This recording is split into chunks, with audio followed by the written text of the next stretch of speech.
Hello friends, നമസ്കാരം. നമ്മുടെ Kerala T V സീരിയലിലേക്ക് എല്ലാവർക്കും സ്വാഗതം. അങ്ങനത്തെ നമ്മുടെ ആദർശിനെ വരുതിക്ക് കൊണ്ടുവന്ന് നിർത്തിയിരിക്കുകയാണ് നയന. പക്ഷേ അവിടെയും ഇടിവെട്ട് ട്വിസ്റ്റ് എന്ന് തന്നെ പറയാലോ. ഒരു ചതിയനായ ഒരുത്തൻ വന്ന് മുഴുവൻ ക്യാമറയിൽ പകർത്തി മുഴുവൻ അങ്ങോട്ട് സെറ്റപ്പ് ആക്കി.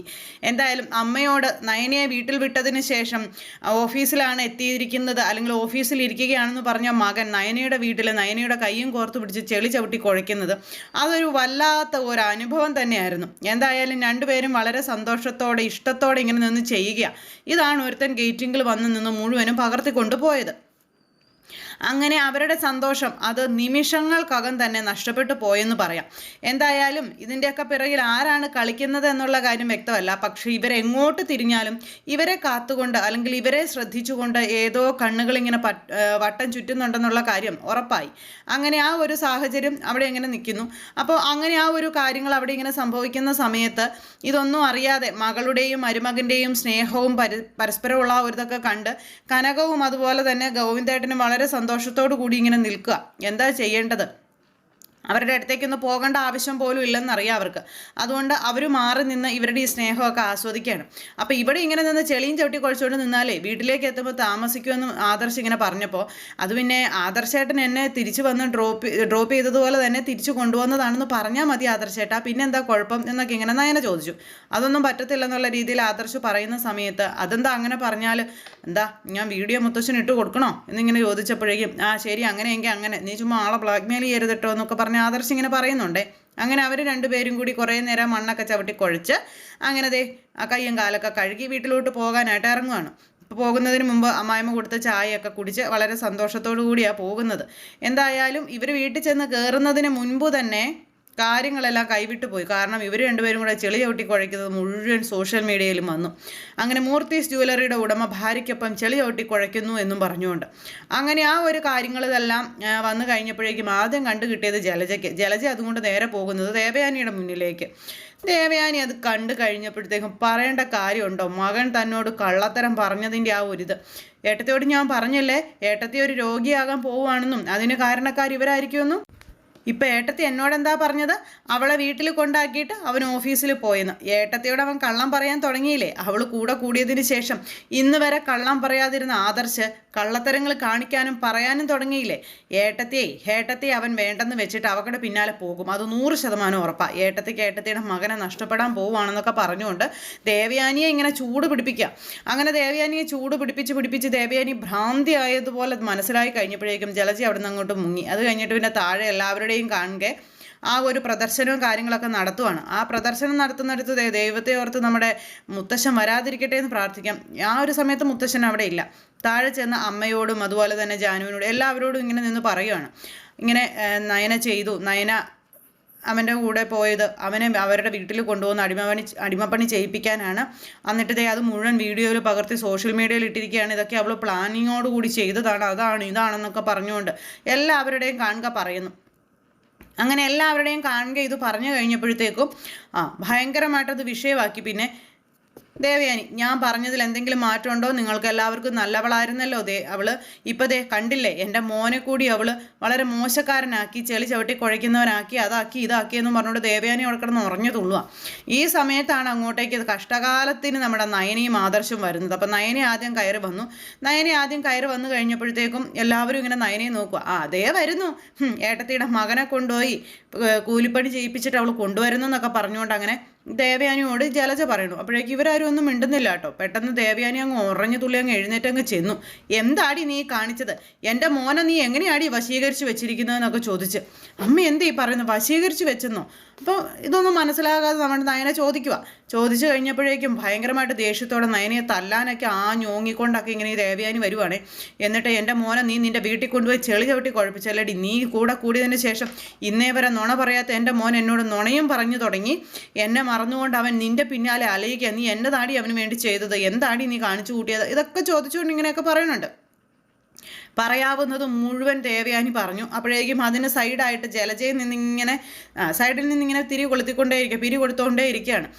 അപ്പോഴേക്കും നിങ്ങൾ എന്തിനാ ഇങ്ങനെ ഇടുന്ന് ഒച്ച വെക്കുന്നതെന്ന് മുത്തശ്ശി ചോദിക്കുന്നുണ്ട്. പക്ഷെ അമ്മ മിണ്ടാതിരിക്കുക, അമ്മയൊന്നും പറയണ്ടെന്നും പറഞ്ഞുകൊണ്ട് അമ്മയെ ഒരു മൂലയ്ക്ക് ഇരുത്തിയിട്ടാണ് ദേവയാനി ഉറഞ്ഞു തുള്ളുന്നത്.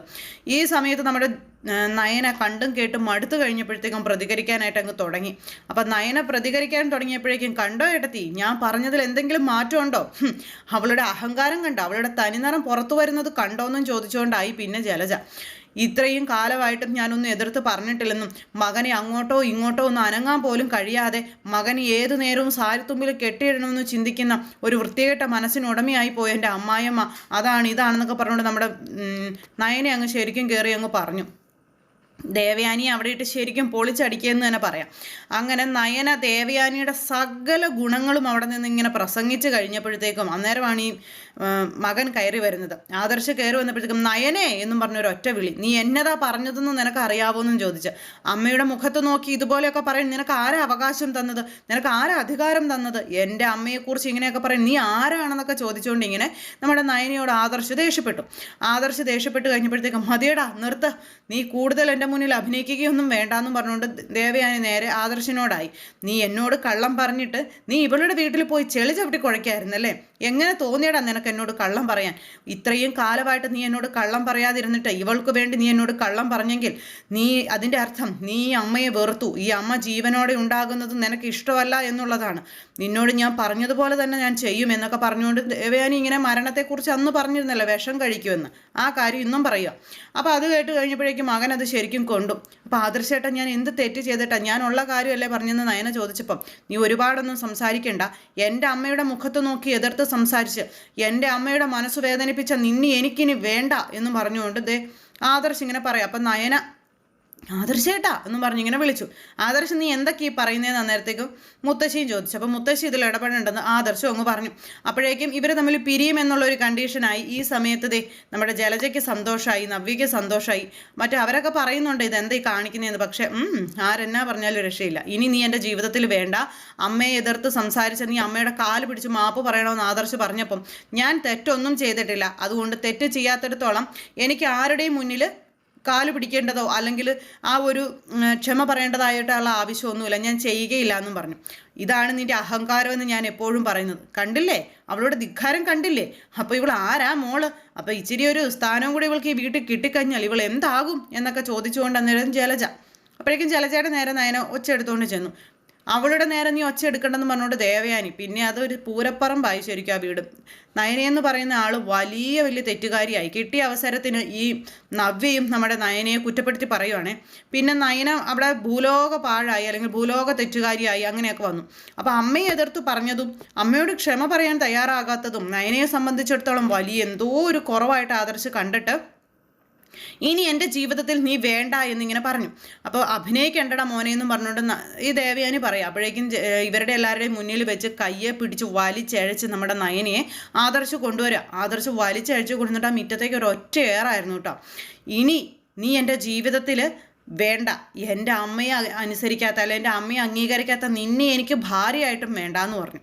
എൻ്റെ ഭാര്യയായിട്ട് മാത്രമല്ല, ഇനി ഈ വീടുമായിട്ട് നിനക്ക് യാതൊരു ബന്ധവുമില്ല, ഇവിടെ വെച്ച് തീർന്നു നമ്മൾ തമ്മിലുള്ള എല്ലാ ബന്ധവും, ഇറങ്ങിക്കോളാൻ പറഞ്ഞു. അങ്ങനെ നയനയെ പാതിരാത്രിയിലാന്ന് ഓർക്കണം ഇറക്കി വിടാൻ തുടങ്ങുക. ആ സമയത്ത് വലിച്ചെറിഞ്ഞുകൊണ്ടേ മുറ്റത്ത്.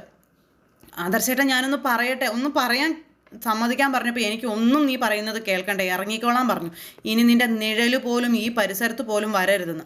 അങ്ങനെ നയനയെ അവിടെ നിന്ന് ആട്ടി ഇറക്കി വലിച്ചഴിച്ചുകൊണ്ടുപോയി വലിച്ചെറിഞ്ഞു ഗേറ്റിന് വെളിയിലേക്ക്. എന്നിട്ട് ആദർശ അകത്തേക്ക് കയറിപ്പോയി.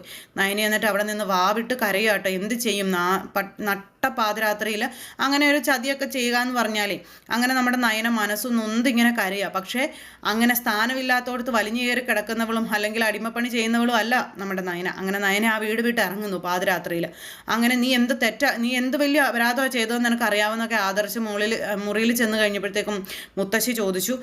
ദേവയാനി ആട്ടെ ജലജയാട്ടെ ആരും ഒരക്ഷരം പോലും മിണ്ടിയില്ല ഈ രാത്രി ഒരു പെണ്ണിനെ കൊണ്ടേ വലിച്ചെറിഞ്ഞ് കളഞ്ഞതിന്. അപ്പോഴേക്കും ഇതാണ് എൻ്റെ ശരിയെന്നും എൻ്റെ അമ്മയെ അംഗീകരിക്കാത്ത ഒരുത്തിയും ഈ വീട്ടിൽ വേണ്ടെന്നൊക്കെ പറഞ്ഞുകൊണ്ട് ആദർശ് ഭയങ്കര ഇതും കാണിച്ച് അകത്തേക്ക് അങ്ങ് കയറിപ്പോയി. അപ്പോഴത്തേക്കും ദേവയാനിക്ക് സന്തോഷമായിട്ടോ. ആ ഒരു സംഭവങ്ങളും കാര്യങ്ങളും ഇതെല്ലാം കഴിഞ്ഞ് നമ്മുടെ നയന ഇങ്ങനെ അങ്ങ് ഇറങ്ങിപ്പോരുക. പക്ഷേ ആ വലിച്ചെറിഞ്ഞ് കളഞ്ഞത് ഒത്തിരി സങ്കടത്തോടു കൂടിയാണ്, അമ്മയെ ബോധിപ്പിക്കാൻ വേണ്ടിയാണ്. എങ്കിൽ പോലും അത്രയും വലിയൊരു തെറ്റ് അതൊരിക്കലും ആദർശ് ചെയ്യാൻ പാടില്ലായിരുന്നു.